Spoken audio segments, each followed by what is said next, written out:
All right, so essentially, I'm really happy you guys are here because history of medicine is something that sounds incredibly dry, but it's really important and it's so ridiculously unusual and strange and horrifying and inspiring. It really does need a little bit of a presentation. So I know you guys have a history of osteopathy session during orientation, and that's awesome. But I think sometimes that doesn't give you a sense of how osteopathy fits in the overall scheme of medicine. It didn't just erupt out of nowhere. A.T. Still had an MD. He saw the difficulties and the deficiencies of medicine at the time, but it is an outgrowth of the same processes. So we're going to start off. We have 4 sessions, and we're basically talking about ancient history up until 1500s today.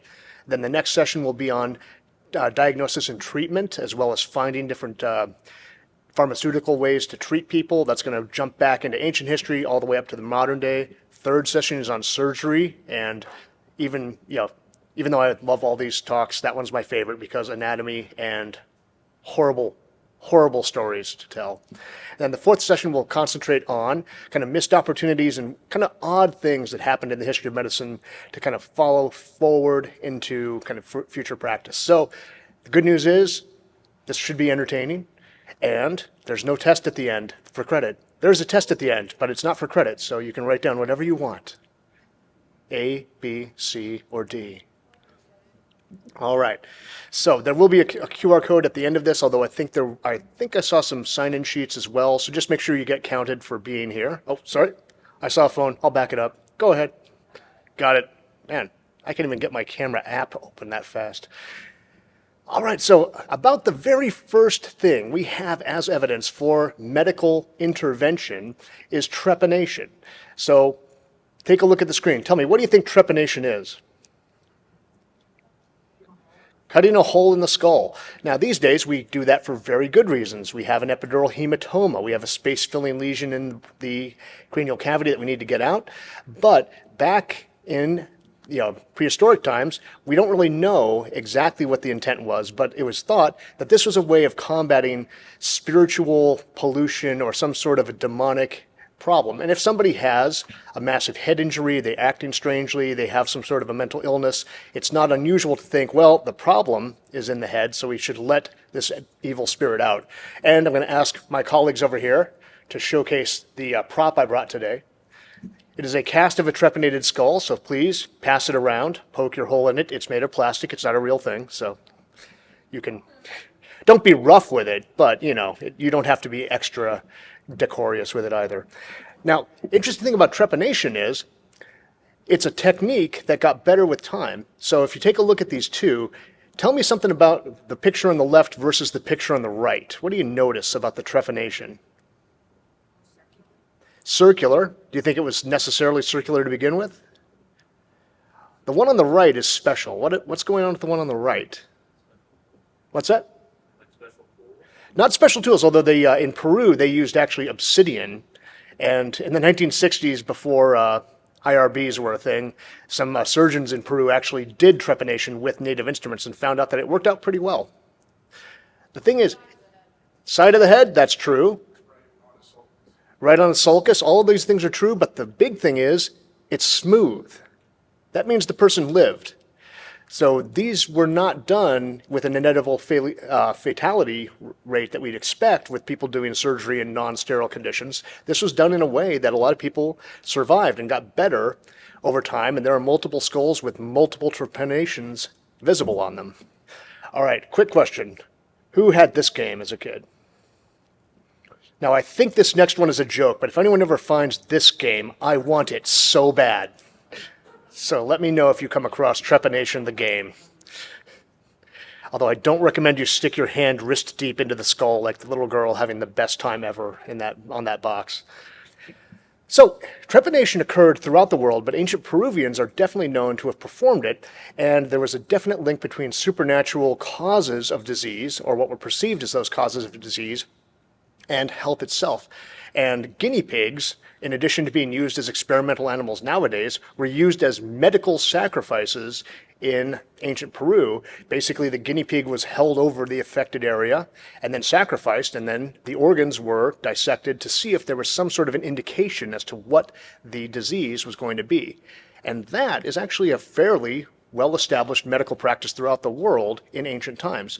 In Assyria and Babylon, it was also considered that disease had a supernatural element to it. It could be demonic possession, could be a curse, could be witchcraft.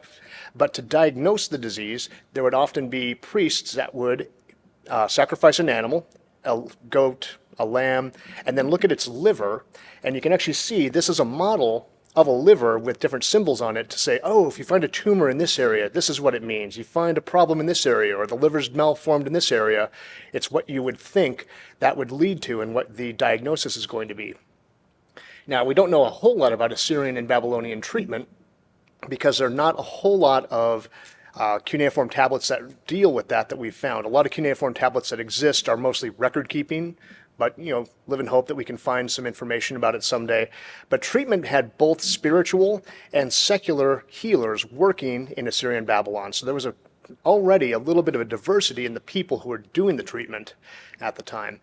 Now, you may have heard of Hammurabi. He was a Babylonian king, and he's famous for setting down Hammurabi's Code, which is one of the first laws that we have set on the books that set rules for how the society would operate. So instead of the king just does whatever the heck he wants, this king said that he would obey certain rules, but he expected all of the people in his country to obey those rules too. And they dialed it down pretty deep. We got down to the reimbursement and punishment for physicians. And so while malpractice insurance it stinks, it could be worse. So if a doctor treats a free man with a metal knife or severe wound, has cured him, open the free man's tumor with a metal knife, cured him, eat free man's eye, he shall receive 10 shekels of silver. So far, so good. If a doctor treats a free man with a metal knife or severe wound, causes the man to die, or destroys the man's eye, his hands shall be cut off. So again, malpractice insurance, it's better to pay your premiums than deal with Hammurabi's version of how malpractice operated. Now, jumping down to Egypt, when we think about Egypt, I always think about mummies very quickly, pyramids, and mummification took place over a huge swath of time in ancient Egypt. And the brain was generally removed, the skull was rinsed out with rind or some sort of resin, and the heart was thought to be the seat of the soul. So the heart was kept in place, but all the other organs, like the lungs, the stomach, the liver, were taken out, put in little jars, and those were put back into the body so they could be with the person after death, but they were thought to be a little more resilient and they'd be useful in the afterlife. So these canopic jars were then put back in the body. What's really interesting to me is we had these priests doing the embalming, getting into the anatomy very regularly, but none of that information about structure transferred over to the medical practice in Egypt. We actually have quite a few medical papyri from Egypt, and it's very much pharmaceuticals, different treatments that were given externally, but very little anatomy made that transition from the embalmers to the actual medical practitioners. So the ancient Egyptian theory of disease, there were a few different things going on, but the big one was called a flux. And if you had a disease, it's because you had bad food that you'd eaten, and it had gone bad or was already bad by the time it got into your intestines, and it fluxed. It moved to another part of the body and became an abscess, became a tumor, became necrotic, something like that. And you had to find a way to treat it, but it was thought that whatever disease you had initially started in your intestines. And so obviously things dealing with intake and outtake would be taken very seriously. So purges, enemas, things that would cause people to vomit, bleedings, massages were all employed by Egyptian physicians to try to get the gut back under control and no longer working as a source of disease. So in addition to that, the papyri that we have list a lot of different things that the Egyptians came up with. They created beer. I'm waiting for a proper reaction. Thank you for the proper reaction to stating that they created beer.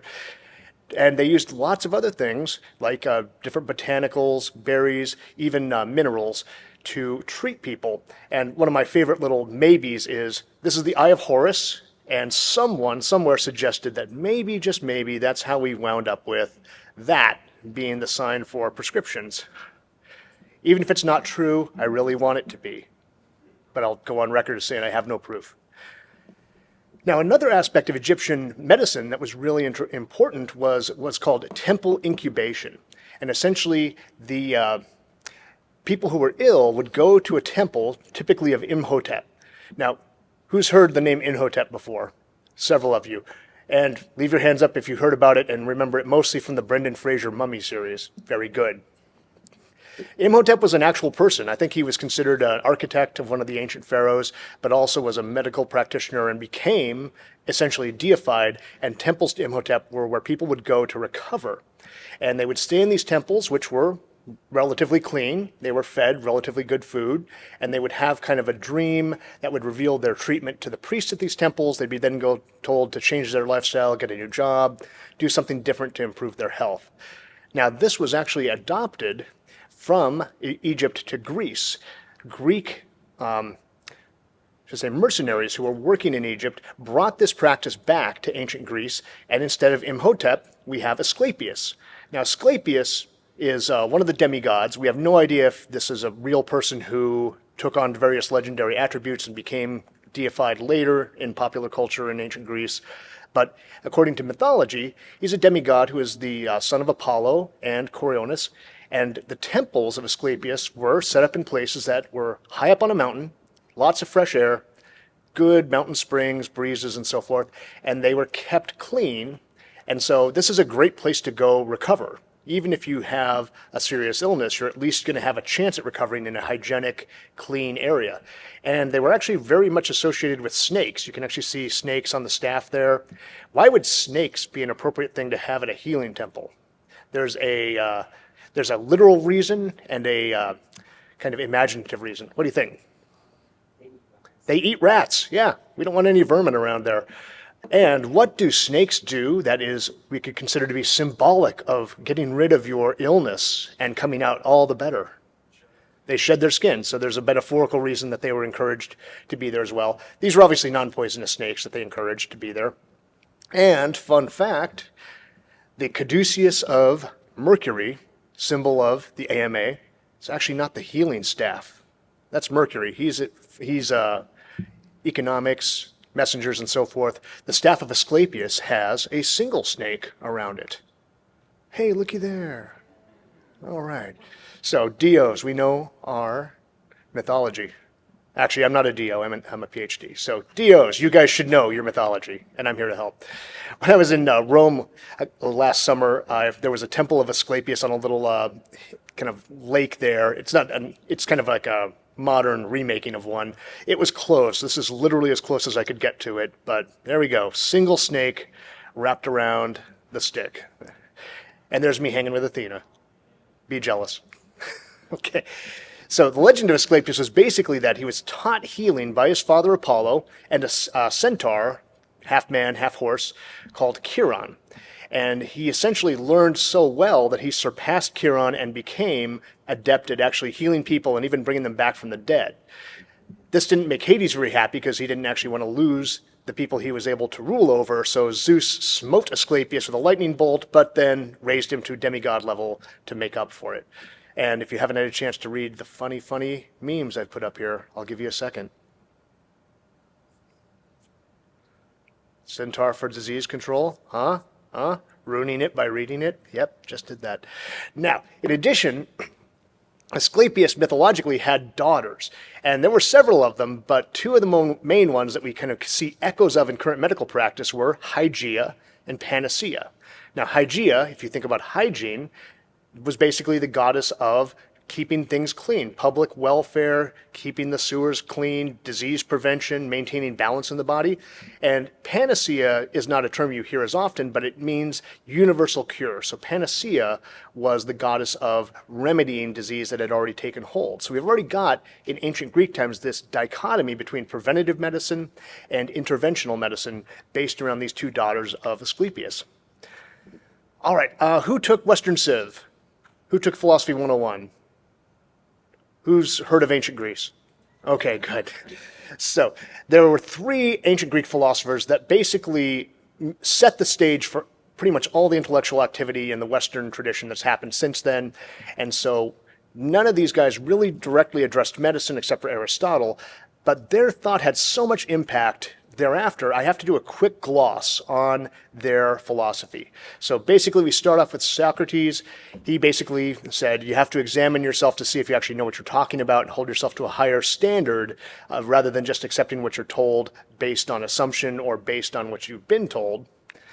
His student Plato saw that the material world was really basically a reflection of a perfect world of ideal forms that could only be understood through thought practice, through kind of thought little experiments and things of that nature.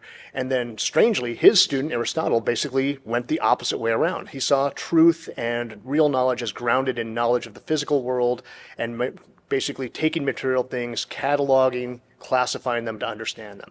So that's the real quick gloss on those three, because they're going to come up later as we get into different intellectual traditions in medicine and science that come back to these guys. Now, one bad thing we definitely got from the Greeks in the Western medical tradition is the idea that manual labor is low class and bad, and intellectual activity is high class and good, and we should always be striving to do the intellectual stuff and leave dirty in our hands to our social inferiors.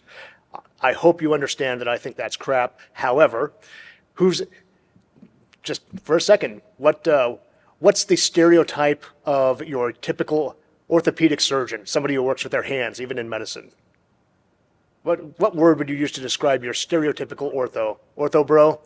I was going to say caveman, but you get that idea. And then let's pick on internal medicine. What do we think of, internal medicine and or neurology? What do we think of them? What's the stereotype we think of when you think of that? And they're just walking around with their hands pristine, maybe filling out a chart. Things like that. So that tradition of separating manual activity from intellectual activity is something we got from the Greeks, but it really screws us up in a lot of ways, in my personal opinion, as history goes forward. Fun fact, here in the Sistine Chapel is the School of Athens by Raphael. In addition to being a Ninja Turtle, he could paint. I heard a giggle. That is all that joke is worth. Thank you. But right here in the middle, what's great about it is we have Plato pointing upward at the ideal world, and we have Aristotle hands downward pointing out the material world. And if Plato looks a little familiar, it's because he was taken as his model was Leonardo da Vinci.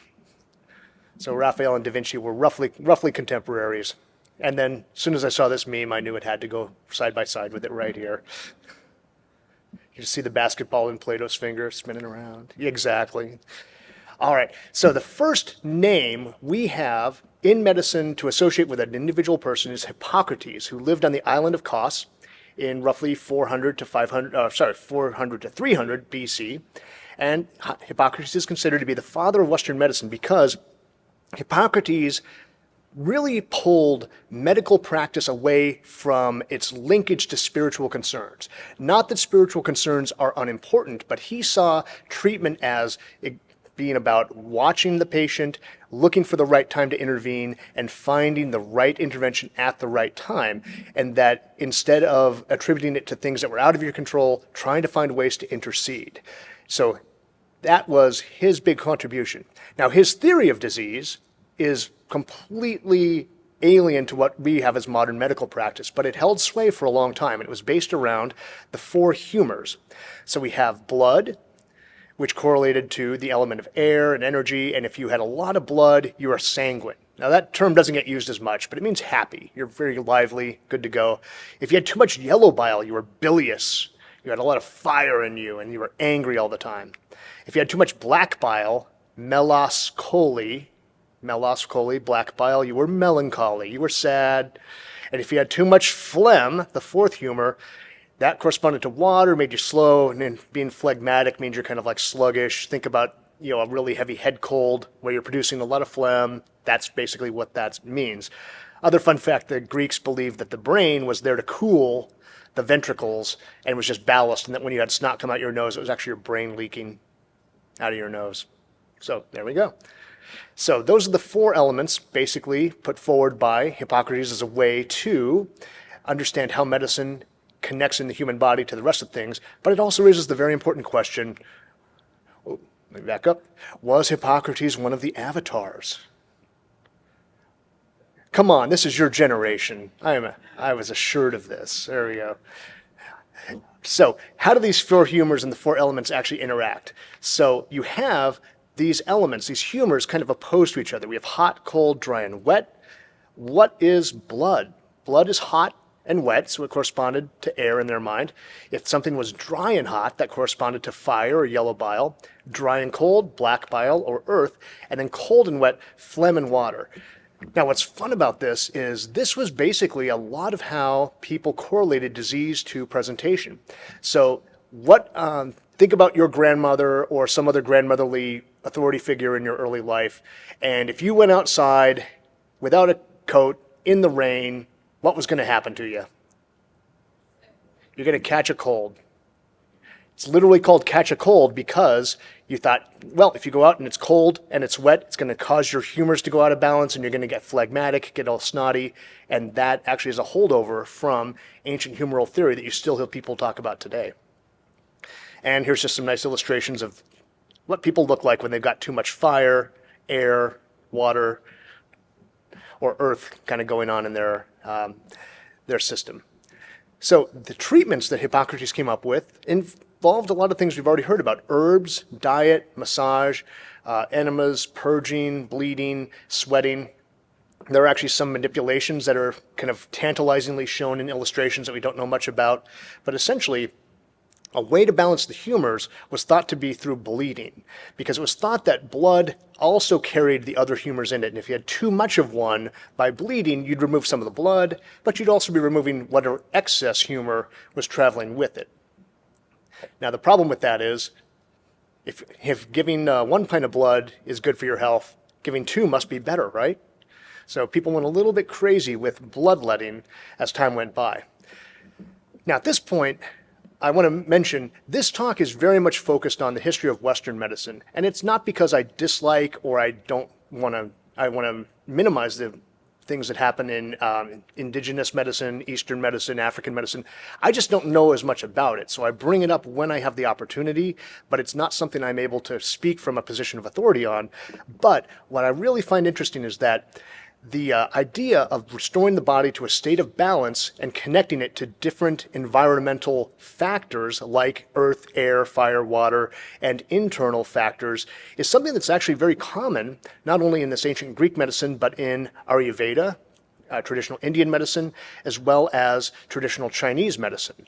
So I picked these kind of diagrams to show basically how it's seen as flowing from one to the other, but also there are opposition between these elements in the body, and treatments could be based in those medical systems around that understanding.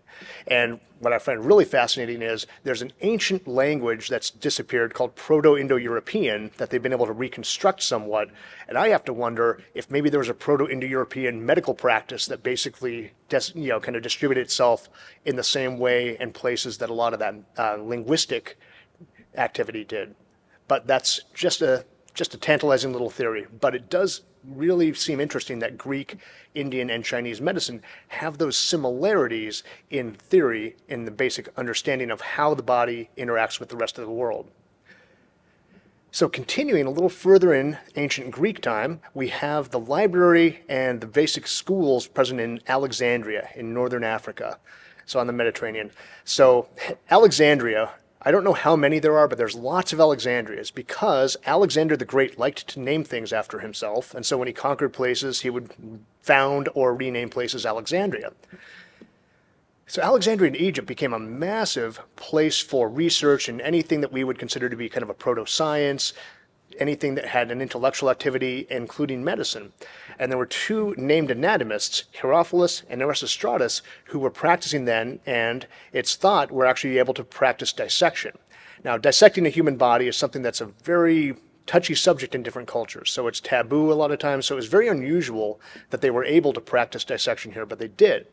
And Herophilus was able to actually describe internal organs, what they looked like. He actually figured out that the pulse and the heartbeat are connected, which we think of as basically an intuitive thing now, but it was not known at the time because you can't really see the heart beating. You can feel the pulse, but you can't see the heart beating in a healthy person. He also did what we'd consider to be kind of a proto-pathology by coming up with ways to relate disease to changes in anatomy, but we only have secondhand references to his works, and so we really don't know a whole lot more about what he might have published. Now, he had a younger contemporary named Erasistratus, who was another anatomist, and he really was the first one to really look at the brain and figure out that the cranial nerves existed. And his big contribution, which is something we don't follow now, was known as pneumatic theory, and it basically complemented the humoral theory. And essentially in pneumatic theory, you have veins carrying blood, and arteries are carrying something different called vital spirit. Sometimes it's considered to be air or gaseous, but it's vital spirit. And then it makes it up to the brain, and the ventricles turn it into animal spirit. And then animal spirit goes to the nerves, which they thought were all hollow, and then go into the muscles. And basically, any time that a muscle contracts, it's because you've basically got a tube going to it with animal spirit in it, and it pumps it up like a balloon. So when your muscles contract, they get big because their theory was you're pumping that vital spirit into it. Welcome, come on in. And that's the answer for your next exam in its entirety. Okay. So these Alexandrian anatomists were accused of actually practicing vivisection on condemned criminals, and you'd think that that might have been what closed it out. But essentially, Alexandria faded from intellectual prominence and was kind of a relic in the ancient Greek world, even prior to the library being burned in the ADs. Now, the big name that comes up is a Greek physician practicing in the Roman era, and we're in about the hundreds AD or CE now, and his name is Galen. Galen of Pergamon, and he basically saw all the different medical practices that were happening and all the things that had been attributed to Hippocrates and just all the different branches and mistakes that people had made, and said he was going to found the very definitive type of medical practice that people needed to do. He was going to take pneumatic theory, take humoral theory, put them together, and he did extensive anatomical research. He did lots of dissections, figured out that nerves innervate muscles, and if you cut a motor nerve, the muscle just goes dead. Figured out you could stop a pig squealing by cutting its recurrent laryngeal nerve. And so he did a lot of different, yeah, it's a little grody, but it was the olden days.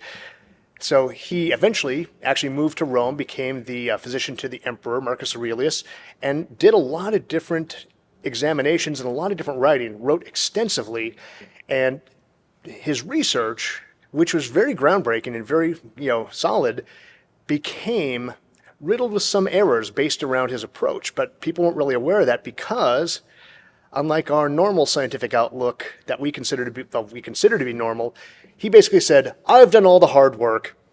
If you want to be a great doctor, all you have to do is read what I've written because it's perfect and we're good to go. So whoever seeks fame by deeds, not alone by learned speech, need only become familiar at small cost of trouble with all that I have achieved by active research during the course of my life. So basically, take narcissistic egomania and dial it up to 11, and that's the level of kind of certainty we're dealing with Galen. Now, it's complicated and self-contradictory in places, but I'm going to give you a quick run-through of this Galenic theory that is thought to be perfect and exactly right, and you can tell me if any of it rings a bell at all. So, when we eat food, it forms chyle. And if anyone here has chyle with a K, sorry, it's chyle with a CH. But chyle goes to the liver and is quote-unquote baked to become the four humors, especially blood. Blood is imbued with a natural spirit, kind of a natural occurring pneumatic force inside the liver, and it moves in a wave-like fashion from the liver to the veins. Basically, organs that need more blood just kind of suck it through the veins that are connecting them to the liver and just get what they need that way. And so the blood just kind of waves out from the liver as needed. Blood that makes it to the lungs through the pulmonary arteries, you are able to exhale some impurities there, and so bad air goes out, good air comes in, and from the lungs it goes to the left ventricle through the pulmonary veins. So in this theory, your left ventricle and your pulmonary veins are full of air. They're actually taking that air straight from the lungs to the heart, and some of that goes through holes in the septum of the ventricle to become vital spirit, which then travels in the arteries, and that's the stuff that's going to pump up the muscles and allow people to move. And finally, at the base of the brain, there was a network of veins called the rete mirabile. It actually means miraculous net. And that's going to be transforming that vital spirit into animal spirit that then makes the final jump through the hollow nerves to get out to the muscles. So this all sounds really familiar, exactly what we teach you in anatomy, right? Yeah, good. None of you were paying attention. I'm so sorry. All right, so it goes down, inflates those muscles like a bladder during contraction, and that's the basics of pneumatic theory. But he was believed for a very long time. Galenic anatomy, physiology, and medical practice was the standard for 1,500 years. That's a long time. And why was this the case? Well, Galen saw that the human body was the creation of a godlike entity, not an omnipotent god, but a godlike entity called the demiurge. Now that is something that was very easy for the Christian and Islamic civilizations to work with when they came into prominence in that same area of the world. So it's a godlike creature, well, we'll just make it God, and that's where that creation is coming from. His writings were widely translated from Greek into Arabic, into Latin, from Arabic back into Latin and back and around. So he was very well distributed throughout the Renaissance world. And the problem is his experimental methods, which were good, were completely ignored in favor of looking at just what he said, just the results, appealing to his authority. And so when we eventually surpassed Galenic anatomy and physiology and medicine, it's because people actually started doing research again. Now, I want to just run through this. You're not all history majors here. We're just going to run through some of the things that happened in the world while medical theory remained relatively static and stable. Ready. Roman Empire happens. Anglo-Saxons invade Britain. The Muslim conquest of Iberia, which is current Spain and Portugal. Constantine, the emperor, moves the Roman capital to Constantinople. The Western Roman Empire falls. Charlemagne from France is crowned as the first Holy Roman Emperor. Vikings raid throughout Europe. The Magna Carta limits British royalty's authority. Crusades, lots of them, are launched from Europe into the Middle East, but also into Northern Europe and other places. The Eastern Roman Empire itself falls. The New World is, quote unquote, discovered, and the Reconquista of Spain happens. And then the Protestant Reformation sweeps through Northern Europe, and then boom, the Renaissance comes along with the Enlightenment, revolutionizing philosophy, art, literature, politics, and more. All this stuff is happening, and medicine is, I don't want to say completely static, but it's mostly static because it's based around this authoritative set of principles that no one's really going to bother to question. So how did Galen actually go around treating people? He didn't do things that were really too very different from what the normal treatments were at the time. Bloodletting to get rid of the excess blood and also the excess humors that might be traveling in it was done. So bloodletting became a major medical intervention throughout that entire 1300 years, and people were getting bled for a long time thereafter. It's actually thought that George Washington might have survived longer had the doctors not bled him to such a ridiculous degree. So we're getting into the 1700s, early 1800s by the time this stuff is going away. So basically you'd open up a vein, drain it out. We can see lots of different lancets in the second image there. The third image is absolutely horrifying. That's called a scarificator. It's basically spring-loaded blades that you would hold up to somebody's arm and then just ching and slice it up and bleed for a while. And finally, most famously, leeches were used for bleeding. Now, another little fun thing is leeches are still used, but they're used in places where you might want to drain some blood from a hematoma in a very delicate place or someplace you can't get other stuff. And there are medical grade leeches that are out there that people can use for different procedures. So some things don't go away entirely, but hopefully when they stick around, they do because we've actually got a rationale for using them. Now, in addition to treatments through bloodletting and things like that, we don't really have what we could call pharmacology at this point, but we do have botanicals and other naturally occurring plants, minerals, even gemstones. People would grind those up as treatment. And this is known as materia medica. So roughly the same time that Galen was active, there was another Greek working in the Roman world called Pidasius Dioscorides, and he was basically collecting all the medical knowledge he could find and made a work called De Materia Medica, on medical material, and it really kind of put down what plants were effective and not effective at things. And what's really important is he described the plants, even put drawings in there, because if you don't have a drawing and someone's describing a plant to you, go 300 miles another direction, is that information any good anymore? It's going to be called something totally different, might have a little variation. So being able to actually standardize what plants people were talking about was a pretty big deal for that to be done. And De Materia Medica remained in regular use up until the 1700s. It's still available in print. I checked that out before I came here. So we could still go buy that if you want to check it out. But essentially, this was what the diagnosis and treatment led to at the time, was what kind of interventions are possible, describing the symptoms that a person had, and then looking at whether you had different plants, minerals, and how you could combine them to make something actually work. Now, after the fall of Rome, after the Greece and Rome gave way, a lot of the scientific activity in the world actually moved into the Islamic empires that had become prominent after 600 AD in the Middle East. So a lot of the philosophy, literature, medicine, and science that had developed up to that point was actually sustained and elaborated on, particularly in Damascus and Baghdad. And lots of discoveries were made, especially in regard to optics and pharmacology, chemistry, but relatively little in terms of surgery, because there was a prohibition against cutting into the body in the Islamic empires. But there was quite a bit of work done in terms of categorizing disease and categorizing treatments. So non-invasive surgeries were considered to be allowable, and in fact, Islamic physicians got really good at non-invasive eye surgery. Quick note, it's actually, I would consider it to be quite invasive. It just doesn't mean you're cutting into the eye. You take a probe and you kind of jam a lens out of the way so that the cataracts that are present in it are no longer blocking the light. And instead of seeing nothing, you can see stuff a little bit better. So that was allowed because it wasn't considered to be cutting into the body. Now, of the people we know who were important physicians and developers of medical practice, we've got Razis, and I'm going to hopefully not butcher this, full name Abu Bakr Muhammad ibn Zakaria al-Razi, shortened to Razis. And essentially, he was really good at categorizing different diseases, using humoral theory to describe how diseases develop, how they progress, what signs are present at one time or another. And he did a lot of work in alchemy.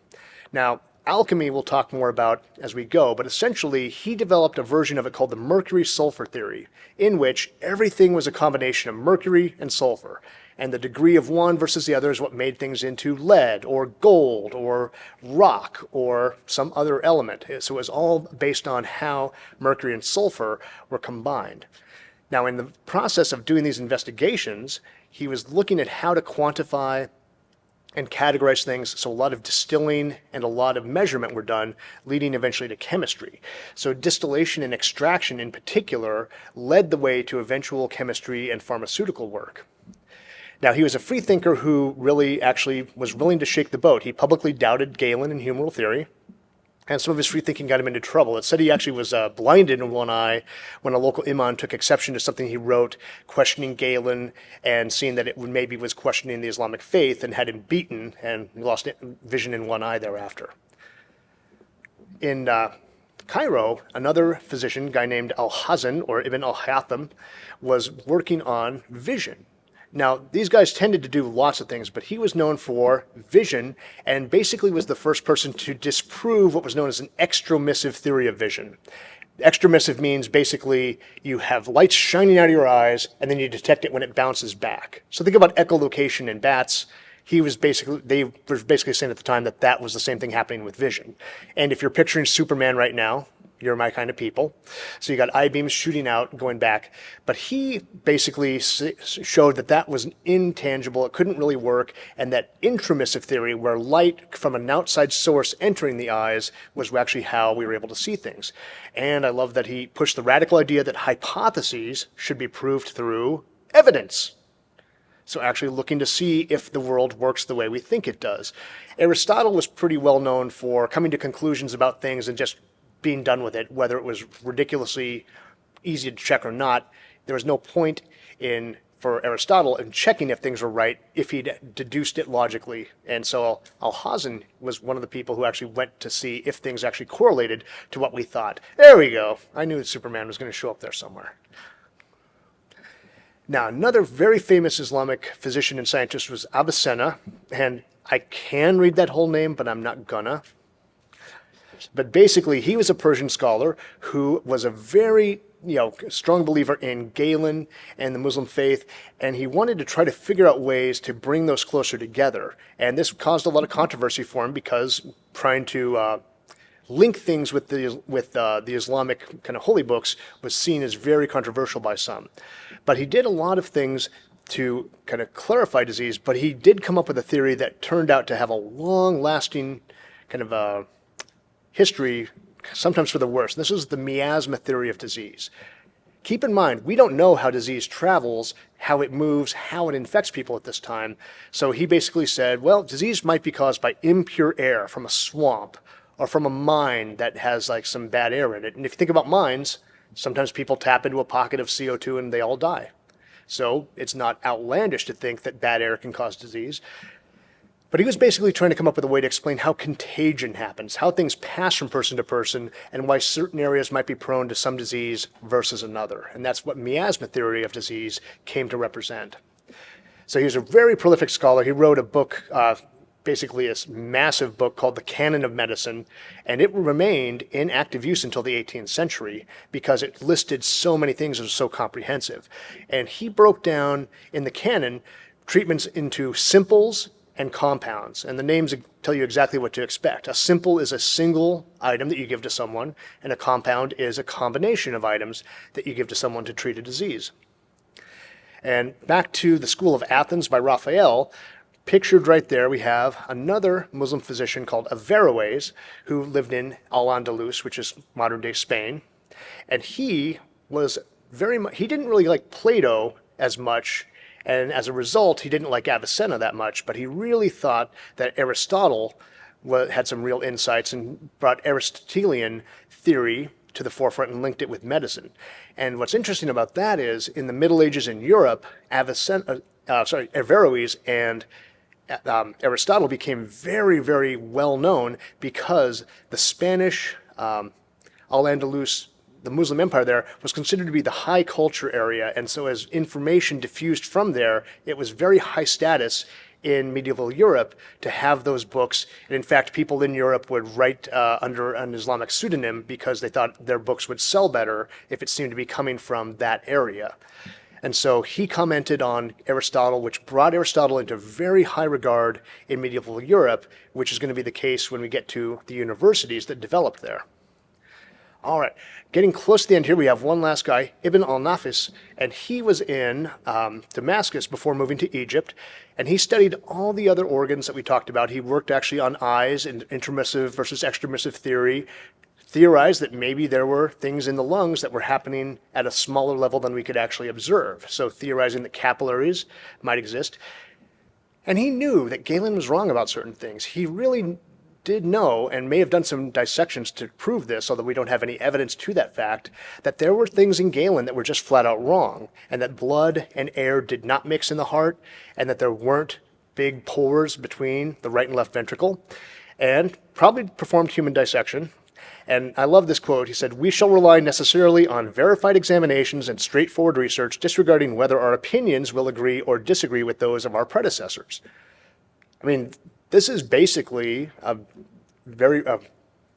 basically what we expect for modern scientific investigation. So the seeds of modern science really could have germinated in these Islamic empires back in the early 1200s. So what happened? Anybody know? Genghis Khan. Genghis Khan happened. So basically, the Mongol invasions happened. Damascus and Baghdad were completely gutted. It's said that when the Mongols first got to Damascus, the river ran red with blood, and then it ran black with ink because they would get into the universities and look for things that were valuable, and if they found just papers, they'd just toss them out the window, and so a lot of things were lost that way. And so a lot of the scholars, the Christian, the Jewish, and the Muslim scholars who were working in the Islamic empires at that time fled west into Europe. And amazingly, there was actually a place to receive them because universities had started to develop in places like Paris, Montpellier, Padua or Padova, and Bologna. And so France, Italy, and some other of the southern European countries had universities present, and they were ravenous to get these experts and especially the documents they were bringing with them that were far more accurate, far better translations than they had to work with. Now that's great. And it's going to lead us to the eventual Renaissance where we have a rebirth of interest in classical information. But medical treatment itself was fairly static. Middle Ages were all about authority. And you had to kind of cite your sources. And if you disagreed with Galen, Didn't really matter if you had evidence. If you disagreed with Galen, you were probably wrong and you're going to be shouted down as a result. So authority really was the main thing that people were appealing to in the Middle Ages. And what are we looking at right here in these medical schools? Got a guy with a busted arm on the left there. But what's the doc doing? Is he investigating that arm? Nope, got to check with Galen first, see what to do about this. So it was very much still an appeal to authority. So in the Middle Ages, in Europe, while all these other developments are happening elsewhere, illness basically reverted to more of a spiritual judgment on someone. So if you were ill, if you had a disease, maybe it was because your parents or you had committed some sin, you might have been possessed by a demon, and the physicians that were present maintained the distinction between intellectual and manual activity, so much so that physicians rarely touched anybody. The people who did the touching were barbers, or barber surgeons as they came to be called, who actually did the work. Now, one thing that physicians did do, which is true and hilarious, is they would inspect urine. And so we see in the middle here what's known as a urine wheel. And essentially you would look at the color of the urine that somebody would pee out and see what was wrong with them. And I think we can all agree that, you can't see it there, but look at the colors up at 10, 11 o'clock on that wheel. That ain't right. So basically, the physicians would inspect the urine, but again, they wouldn't get their hands dirty, so a barber or barber surgeon would collect the urine, and if they had to pass a catheter, as we're seeing on the right, these are the people who would actually do the manual labor associated with medical treatment. Now again, investigating the urine, you can get some decent information from it, but these people were working under the humoral theory. They weren't looking for bacteria, they weren't looking for muscle proteins that might be present in there if you got myoglobinuria, things like that. So even though the practice might seem sensible, it wasn't being done for the same reasons we would associate it being done today.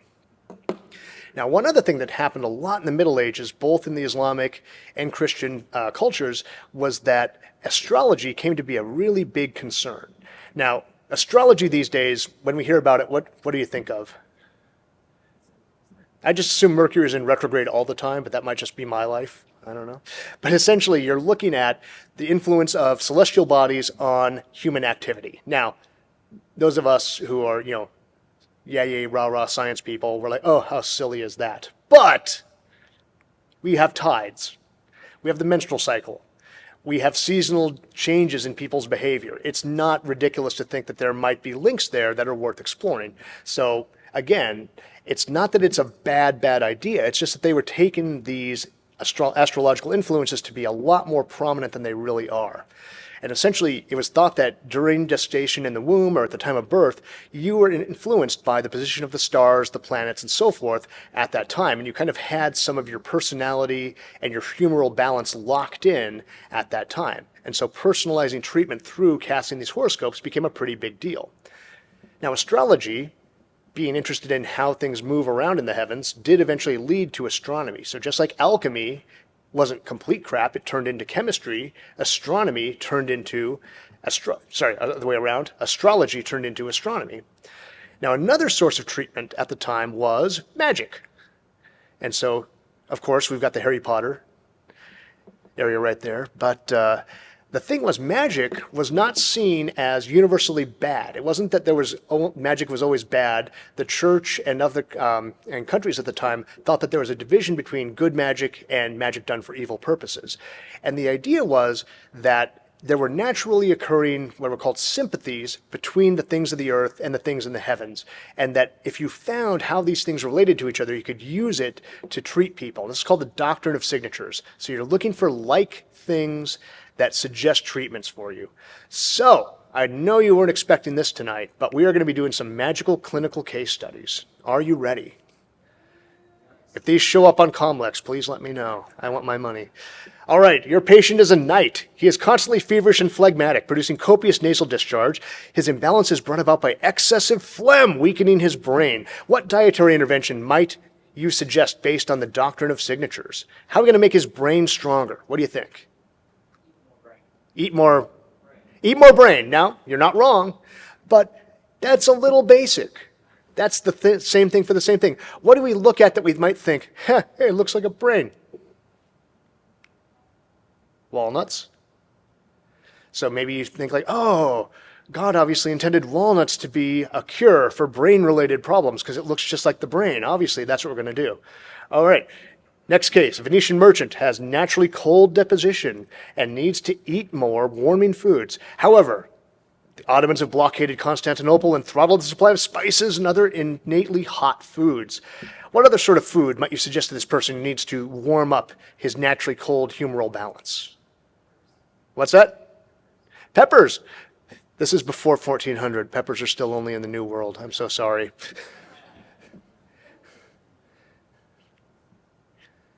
What's the hottest thing out there? 2 hot Cheetos. 2 hot Cheetos. Oh, same answer as before, but even later.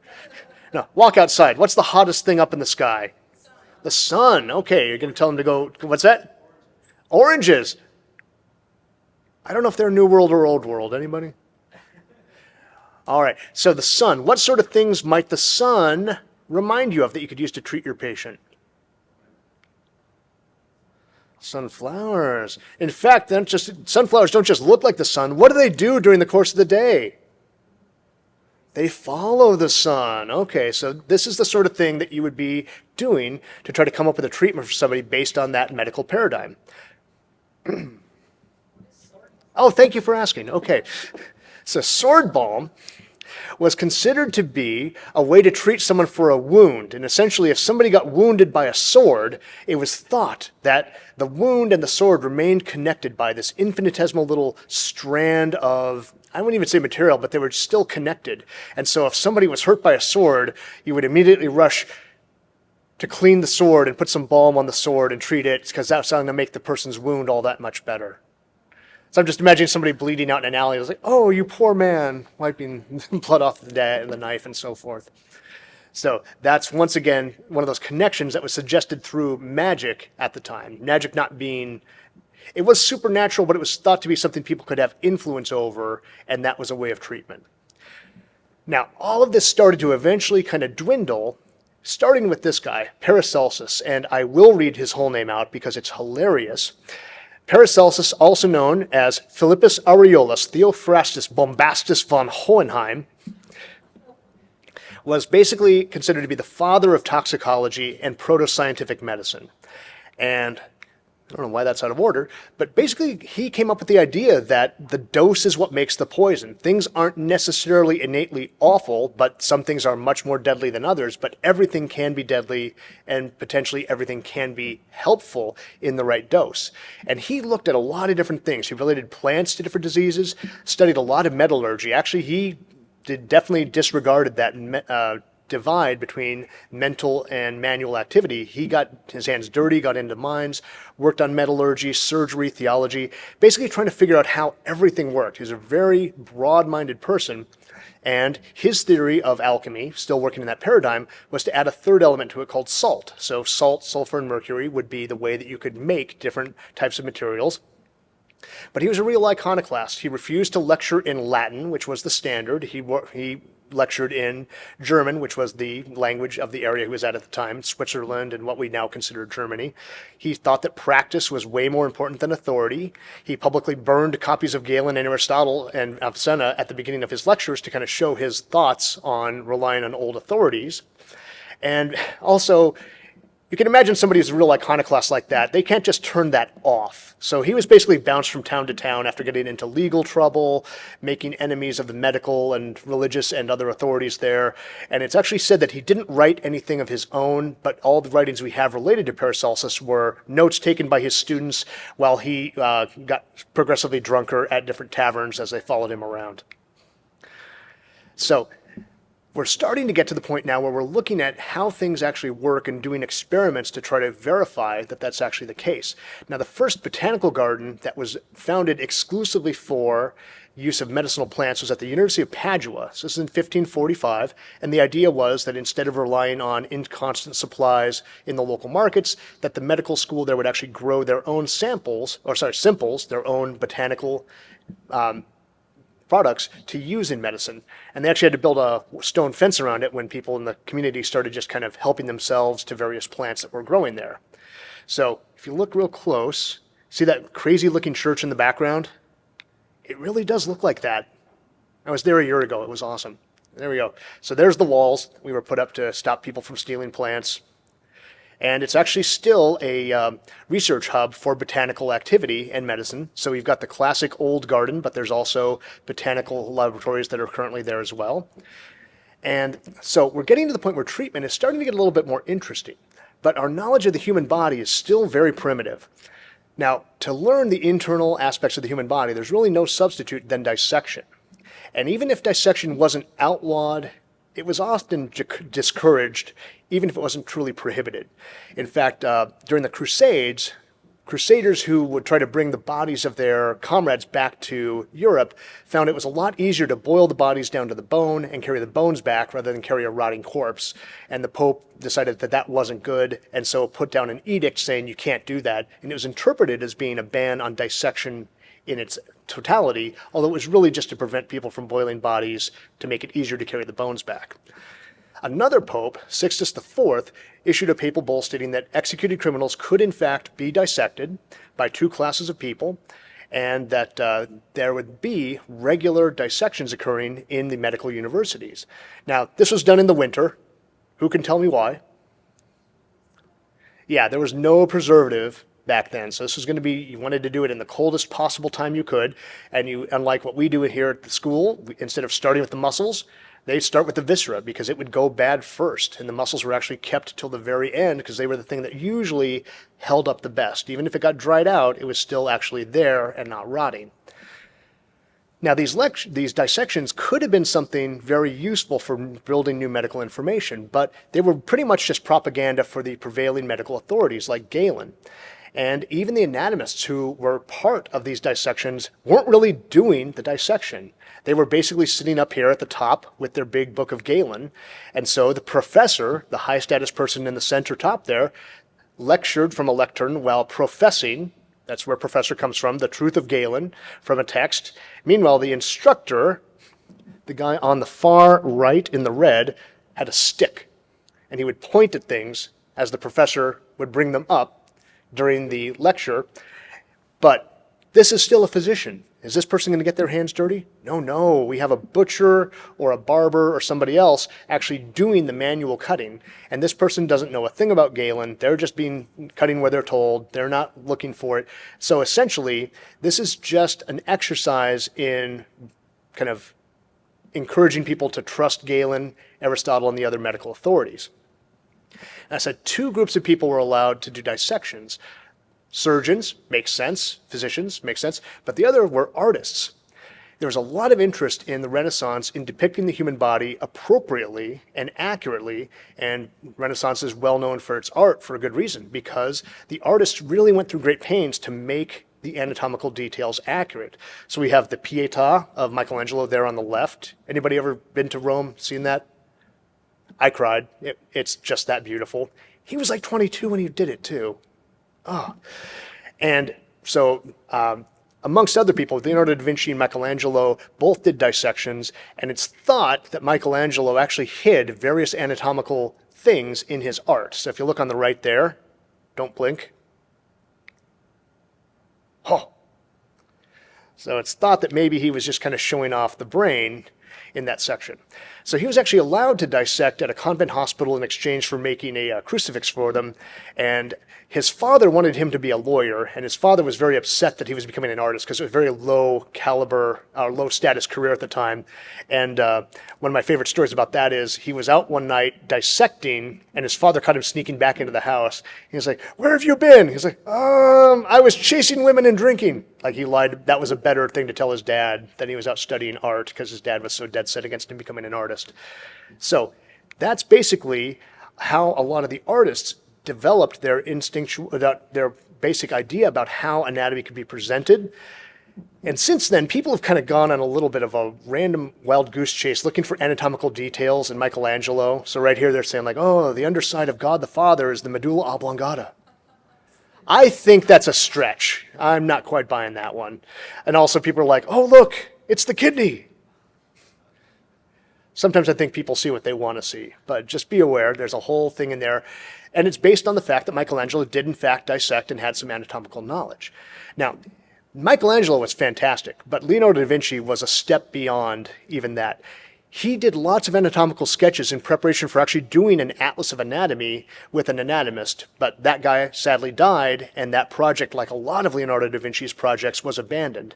But the pictures that we have from it are just phenomenal. So he intended to publish an atlas, never did, and sadly, these were lost for hundreds of years and only recovered after people had already made these discoveries. But Leonardo da Vinci, in terms of pure chronology, did discover a lot of things first. He's thought to be the first person to actually use a cross-section to illustrate something. If you look at the thigh there, nobody had really thought about, how do we understand how this works? Well, we'll take a cross-section of it.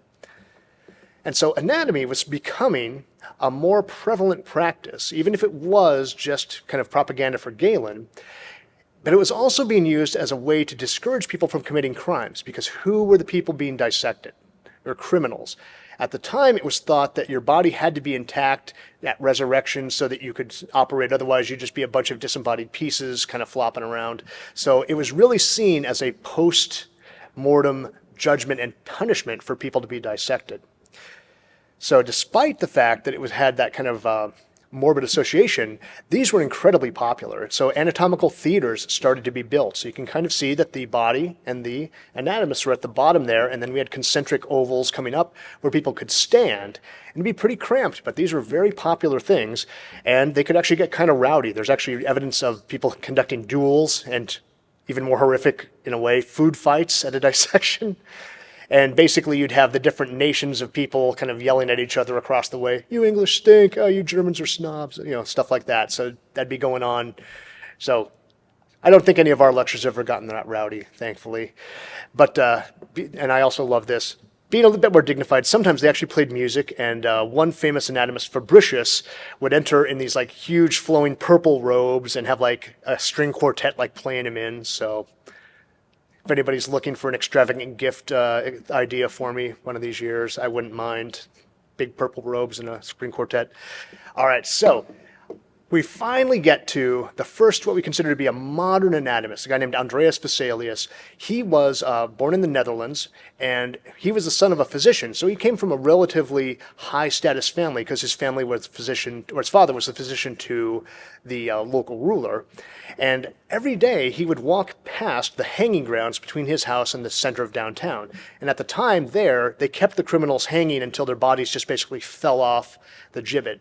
And so he would be looking at these decaying bodies all the time, and he'd go up and check them out. He'd investigate the organs, the ligaments. He'd actually pull them down. He actually assembled his own skeleton from these specimens that he pulled down from the hangman's noose and put it back together. And then studied in locally, then studied at Paris, and then went to Italy and got his doctorate from the University of Padua. And in kind of a quick turnaround, didn't have to do any kind of a residency back then. He immediately became the chair of surgery and anatomy at Padua. Now, the thing about Vesalius was he really liked doing the work. He liked looking at the skeleton. He liked looking at the body. And so instead of having 3 separate people doing dissections, he did it all. He had a skeleton, probably the one that he assembled himself, there to point out correspondences between muscles and skeletal features while he lectured. And basically did what I think was most important. He basically brought that manual activity back to intellectual theorizing about how the world works. And through the process, he knew his Galen really well. And he knew that Galen was wrong about things. And here, and we'll get to the statue in a second, but essentially, these were not minor problems. We went through pneumatic theory a little bit already, but essentially, details of skeletal anatomy were wrong. Muscle attachments were wrong. Blood cannot move from the right ventricle to the left. No matter how hard you try in a normal heart, you can't find holes running between those ventricles. Now, are there interventricular foramen in deformed hearts? Yes, but it's not a common or universal thing. And humans have no rete mirabile. That's not small. That's the central focus of all of Galenic physiology, and it doesn't exist in people. Other animals have it, but humans do not. And finally, he figured out why there were so many problems in Galen. He'd never dissected a human, or as Vesalius said, Galen was misled by his monkeys. He basically did a lot of dissecting of different apes that were prominent in the area where he lived, but never a human body. So you can imagine, he's saying Galen's wrong, I'm right, and he's announcing that he had a lot in common with Galen in terms of personality. He was very, very sure of himself, very did not suffer other people to doubt him. So how do you think that worked out for him with his colleagues? Badly. Basically, he dismissed Galen and was kind of being hounded. He essentially he left Padua in a huff and became the physician to the Holy Roman Emperor, a guy named Charles V, and then later his son, Philip II, and essentially found that working in practice with them was no better. There were a lot of Galenic physicians that he had to deal with, and the emperor rarely took his advice on things. So he eventually asked for permission to go on a pilgrimage to the Holy Land, thought that he was then going to kind of jump ship and go back to Italy afterwards to get back into a university, but he fell ill and died on a Greek island of Zakynthos, and there's a statue there on that island where he died. And funny story, years ago, my wife went on a Mediterranean cruise with her best friends for their 40th birthdays. Yay, happy times. She says, oh, my friend Anna, she lives in Italy. She's going to take us to this Greek island. It's this cool beach island. Like, oh, nice. What's its name? Zakynthos. It's like, you picked the one island I want to go to more than anything, because that's where Vesalius died. And she didn't even see the statue. She was doing normal stuff like going to the beach. So there we go. So the great thing about Vesalius, though, wasn't just that he was publicly doubting authority and he was doing experiments to verify it. He had one of Titian's students working with him to illustrate the work that he put together. So before Vesalius, anatomical illustrations were very schematic. There's a skeleton. You see the skeleton, right? Okay. I don't know what the hell's going on here. So the skeleton, at least, I can think like, okay, when we draw out nerves, we don't always make them look perfectly accurate. There's a little schematic nature to it, fine. But what is going on? I mean, it's like the heart is way over in the upper left abdomen. I think that's the liver beside it. But these illustrations were not meant to be accurate, but there wasn't really even any attempt to be visually accurate in any of these illustrations. So we get to Vesalius's work, De Humani Corpus Fabrica, on the makeup of the human body, and we've got illustrations like this.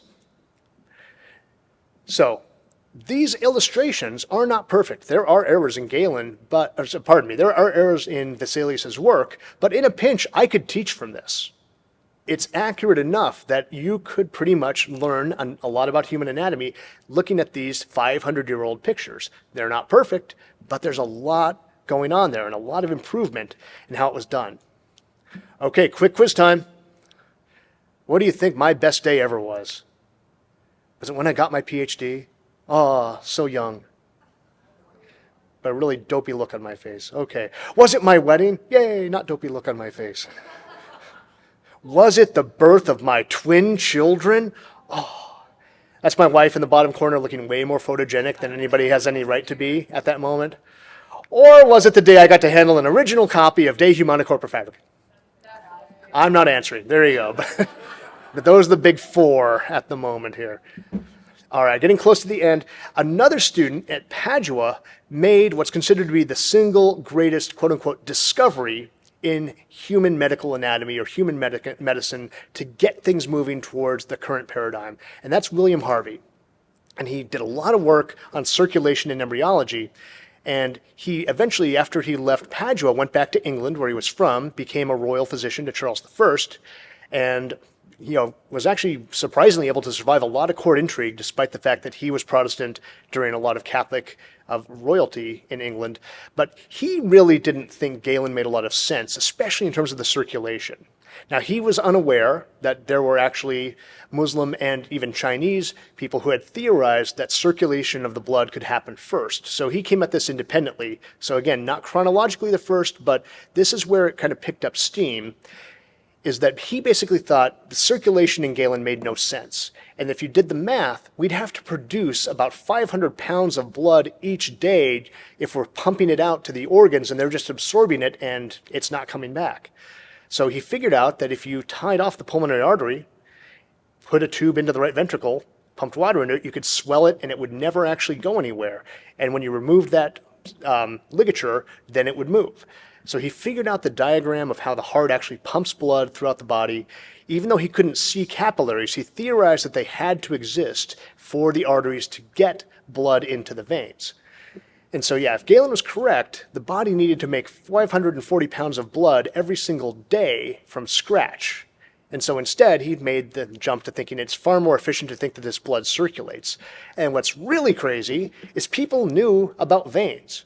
We were having bloodletting going on all this time. People had seen the valves in veins, but hadn't quite figured out that that meant that it was allowing the blood to only go proximally through those veins. So William Harvey's really the first person to link this idea of circulation from the arteries to the veins, bringing up heart circulation and really setting the stage for current medical practice. All right, we are at the end of all of the didactics for today. This is one of the shorter sessions, but since I went to Padua a year ago, I have to show you guys some of my cool pictures, and I really want the anatomy lab at our school to look like this someday. So there we go. Up on the wall, we got some frescoes. There's a model of the anatomical theater on the left, and there's a picture on the right that I took standing at the very bottom.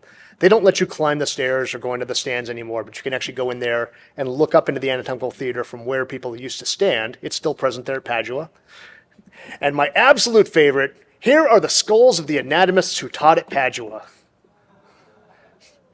Now, assuming I retire here, I would like my skeleton mounted in the anatomy hallway with a very judgmental posture. That would make me very happy. I told that to Dr. Scopa-Kelso. She said, "We can't do that, Pete." It's like, "Why? What's wrong?" "We kind of like you." Like, "Oh, you don't want to rip my flesh off my bone." Okay, got it. Got it. So I'll find a way somehow. And for whatever reason, the lumbar vertebra of Galileo. So it's there also. He was actually a professor at Padua, so that's why he was connected there. But why they got his vertebra, I could not tell you. All right, so we've now got a pretty good starting point for stepping up and looking at other topics. And so next thing in a week, we're going to talk about locating disease and discovering treatments. Basically, how does disease take root in the body? How does it develop? And how can we actually do something about it? All right, any questions? We're finishing a little early, but anything, any fun observations to give? Anything? All right, thank you guys very much. Oh, we got one. I forgot the other guy's name, the Imhotep temple. Yes. Asclepius? Yeah. Were those like temples of healing stuff? Is that like the inspiration for like spiritual retreats? So the question was, were the temples of Asclepius and Imhotep kind of the inspiration for spiritual retreats? I can't say that they're not. I mean, they were basically spas for that time. I mean, it was really the same idea. And, you know, going someplace where you have fewer distractions, you don't have the same problems, is a really good thing for getting healthy and healing.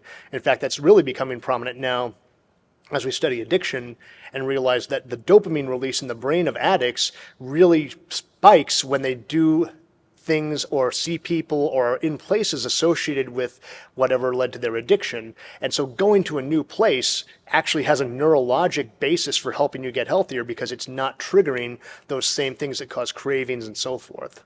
But plus it's fun to take a little trip. It would be my statement too. Now, I don't know how you guys feel about snakes slithering over you in the course of the evening. I like snakes, but that might be a little much even for me. But yeah, I think that, I don't know if it's the inspiration for it, but there's definitely a connection and a continuity between that. Yeah.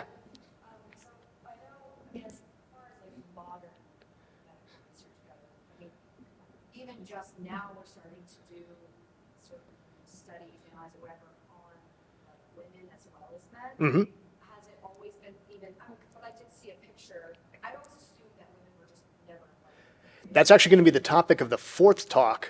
In addition to medical kind of lost opportunities, it's going to talk a lot about sex and race-based exclusion in medical practice and history. And the short answer is you're right. There were some exceptions, but by and large, you're right that women were excluded from these things. We'll talk a little bit more about it then, but there were areas like midwifery and women's health where women were often able to practice, but even that got squeezed out during the Middle Ages and again in the modern era as different medical boards became more political, got more political clout, and could actually push midwives and other groups to the periphery and take over that practice for themselves.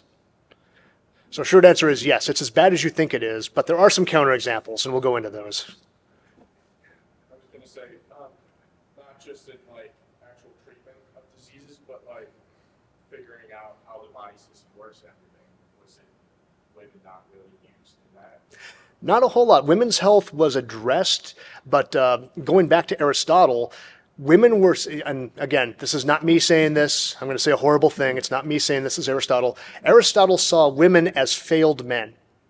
Women developed because they didn't have what it took to develop as males in the womb, and they were therefore treated or considered to be faulty men. So they were weaker, they weren't as intellectually capable, they needed to be protected and so forth. Now, again, I don't buy any of that, but that's our buddy Aristotle's statement for that. So the outcome of that was that women weren't really treated as equally important subjects, or it was thought that was good for men would be good for women mostly, although there were some specific women's health issues that they had to deal with.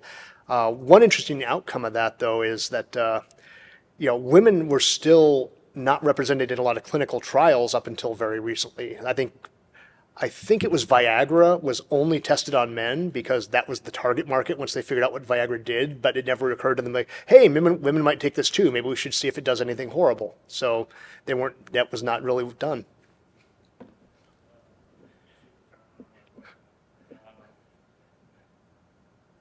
Pressure's on, pressure's on.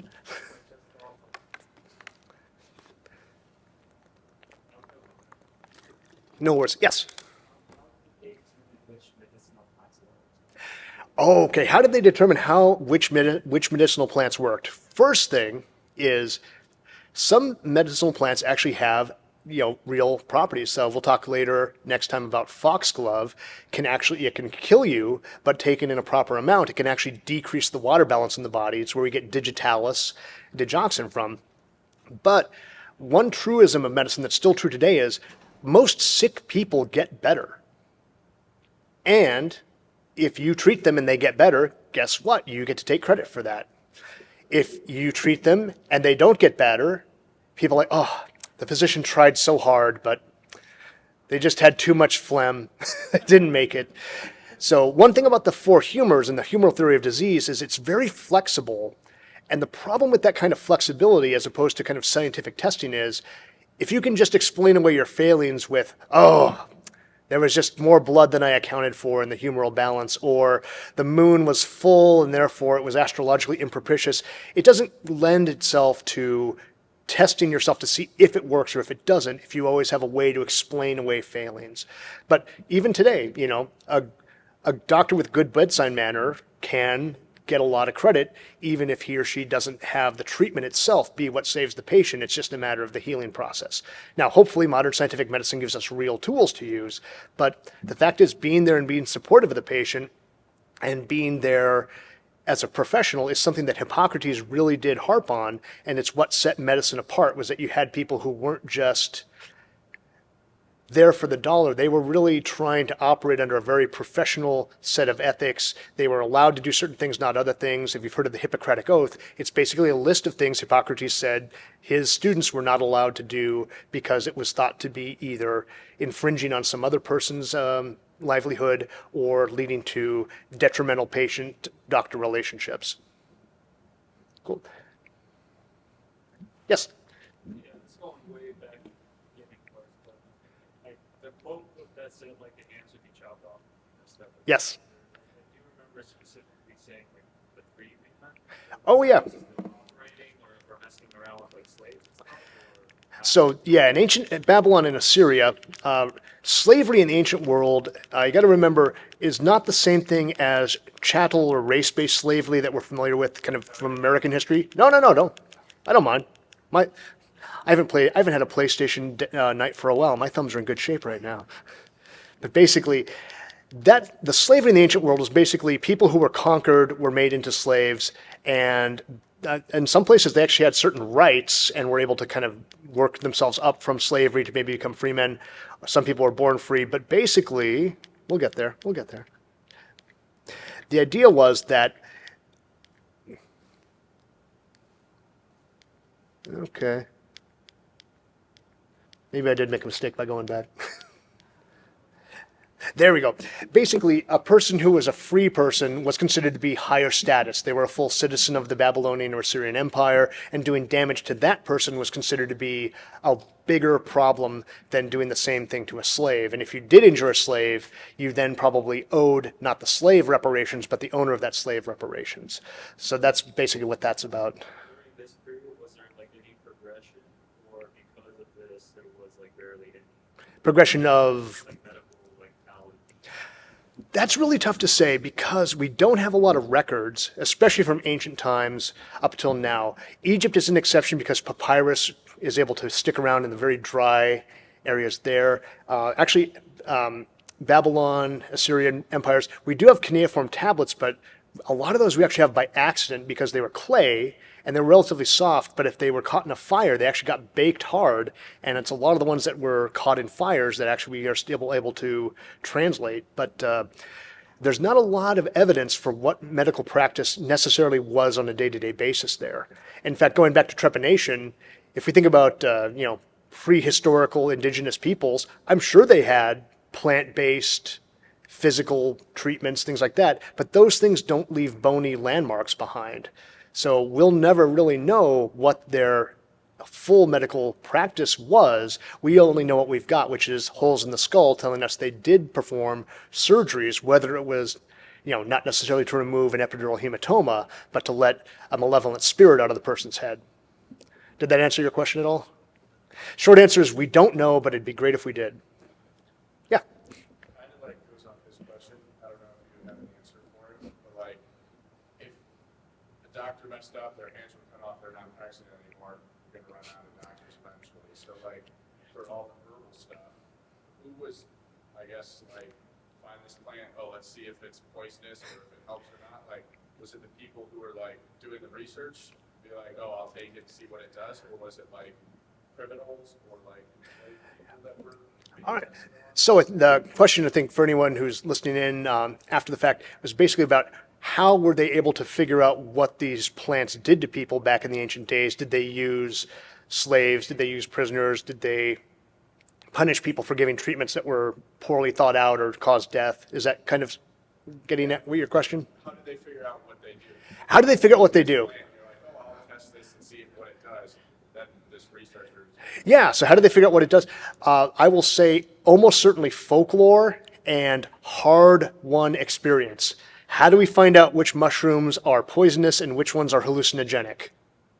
We lose some people along the way. That's probably what the process was. So folklore, especially around food and plants, was very strong because if you ate the wrong thing at the wrong time, it could kill you. And I think that's probably kind of an inherited, it was probably just culturally inherited from people who lived there and had knowledge passed down to don't eat that berry, eat this berry instead, and so forth. But I don't think I have no idea that if there's any evidence, I doubt it, for sustained trials of things on standardized groups. That just wasn't a thought that occurred to people back in those days. Unless there was some visionary we don't know about who was doing stuff like that. Does that make sense? And coming off of that, if you thought that was a tangent, here's a real tangent for you. Are 2-year-old children considered to be picky eaters stereotypically? Yes. They only want to eat chicken nuggets and stuff like that. There's probably actually an evolutionary advantage to that because that's right about the time they're big enough and mobile enough to wander around grabbing things and putting them in their mouths. So it makes sense for them to become extraordinarily conservative about what they eat at that time because otherwise it could be really bad. I have no idea if that's true, but I like it, so now you get to think about it as well. Yeah. Are we gonna be able to get funding to go on? Are you able to get funding to go on a group trip? If anyone wants to put the bug in Dr. Boyd's ear, I will happily host a trip to Padua to go look at the botanical gardens and the anatomical facilities there. Florence has like these crazy wax models of anatomy that are brilliantly beautiful to look at. And I can put my Duolingo Italian to work. So yeah, if you can raise the funds, I'm on board. But sadly, I am not independently wealthy. And actually, we're buying a new house, so I'm about to become independently less wealthy than I've ever been before, so hooray. Yeah. Going back to the Peruvians, why did they use guinea pigs? Why did they use guinea pigs? I don't know, other than they're small, easily cared for, and kind of kept. And they were a and still are a food animal in parts of South America. So I think it's just possibly convenience, as well as after you sacrifice them, you could probably still eat the meat and be okay with it. But I'm not basing that on knowledge, but they were kind of a common animal for both food and medicine at that time. That's for guinea pig, probably. I think so, because they've been used as experimental animals as well. So yeah, I think the poor guinea pigs have had a rough go of it so far. Okay. Any other questions? All right, let me know what you guys think on the survey. Oh, and you can get that going right now in here. And again, if you talk to people who weren't able to make it and they want to participate in the certificate program by attending all sessions, you can watch the video that our buddy Jonah is going to get posted before too very long, and then write a little note to me about an aspect of it that you found interesting, and then you can get credit for having attended the session. Thank you.